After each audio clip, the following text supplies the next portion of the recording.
Nous sommes au cœur de la Première Guerre mondiale. Le scientifique allemand Fritz Haber et son équipe vont mettre au point plusieurs gaz de guerre, comme le tristement célèbre gaz moutarde. Fritz Haber contribuera également à la création du Zyklon A, un pesticide sous forme liquide extrêmement puissant.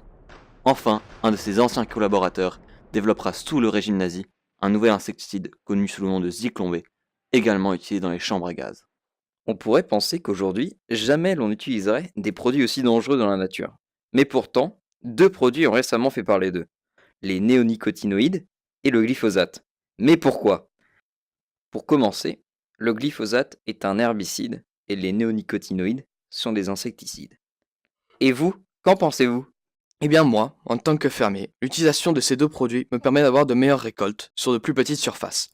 Grâce à ces produits, je n'ai plus aucune mauvaise herbe ni d'insectes qui s'attaquent aux récoltes, et cela à moindre coût. En plus, les entreprises me vendant ces produits m'ont assuré qu'ils étaient sans risque pour moi et les consommateurs. Mais moi, en tant que consommateur, j'ai entendu et lu des choses terribles à la télévision et dans les journaux à propos de ces produits. Apparemment, le glyphosate causerait des maladies graves. Et quant aux néonicotinoïdes, ils ont récemment été interdits en France. Et c'est sûrement pour une bonne raison, non? J'ai même entendu dire que des agriculteurs utilisant du glyphosate avaient contracté des cancers. Si vous aussi, vous souhaitez en apprendre plus et savoir pourquoi on parle autant de ces deux produits, nous ne pouvons que vous conseiller de venir assister à notre conférence dédiée à ce sujet.